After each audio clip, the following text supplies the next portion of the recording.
Cet édifice, vous le connaissez. En revanche, celui-ci est nouveau dans le paysage turlandais. Ce petit barnum est destiné à accueillir un atelier graphique pour petits et grands. Ce mercredi 30 juillet à 15 h, Sylvie Coste était prête, le crayon dans une main, le pinceau dans l'autre, à accueillir qui voulait bien croquer notre petite chapelle. Peu de monde, certes, mais quelques petites têtes blondes ou brunes se sont prêtées au jeu. Mais pas question de dessiner la chapelle, mais plutôt des chevaliers, des chevaux, qui, ne l'oublions pas, ont sûrement fréquenté les lieux il y a bien longtemps. Bon, ça c'est déjà bien. Et tu la mets dans ce sens ou dans l'autre, comme tu veux. Tu la mets. Ça s'appelle, tu sais, en dessin, ça s'appelle la forme paysage. Parce que là, on voit les beaux celui-là. Alors comment elles sont les princesses? Je sais très bien dessiner. Vas-y, ma grande.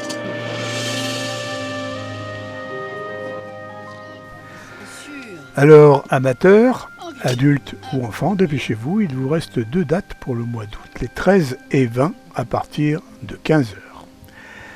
Et quelquefois, le dessin d'une petite fille, une belle princesse, devient réalité. Et les mains.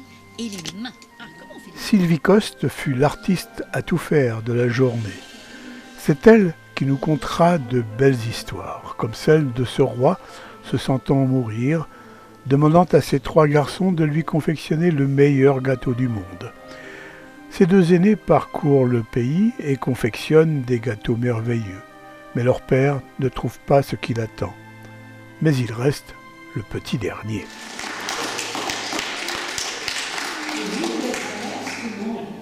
Ils s'endormirent. Alors le plus jeune des fils, qui n'avait pas la possibilité de partir bien loin parce qu'il était trop jeune, se mit à errer dans le château tristement en pensant à son père qui allait partir, mais sans avoir son dernière volonté si délicate. Alors il se promena au hasard dans le château.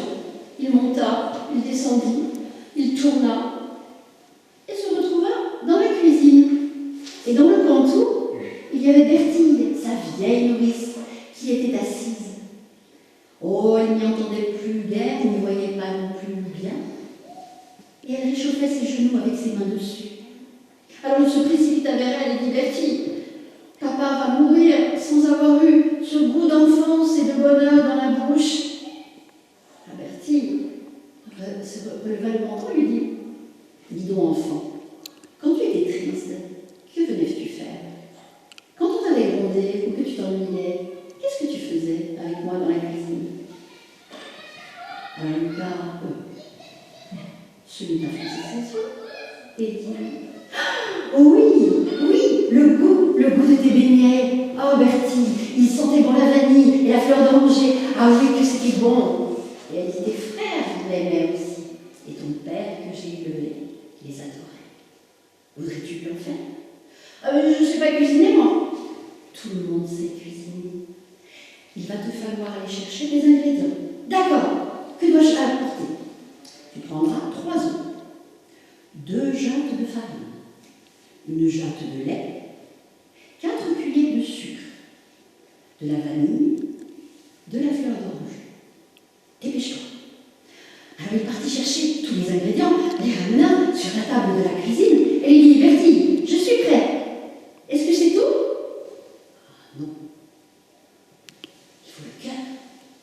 Et comment je fais? Ferme tes yeux et rappelle-toi les souvenirs d'avec ton père. Pense à lui, à tout l'amour qu'il t'a donné. Et en y réfléchissant, il se vit dans les bras de son père. Il refit les premiers pas pour arriver dans ses bras. Et il eut la fierté lorsque, s'entraînant au tir à l'arc, les flèches atteignaient leur objectif. Il se mit à faire la cuisine avec ardeur, avec amour. Peu de temps après, une odeur délicate et délicieuse remplissait la cuisine. Cette odeur commençait à circuler dans les couloirs du château. Et au bout d'un moment, elle arriva dans la chambre du père, qui dormait toujours. Mais dans son sommeil, on vit ses narines frémir. Et au bout d'un moment, quelques larmes coulaient le long de ses yeux. Alors au moment où il se réveillait,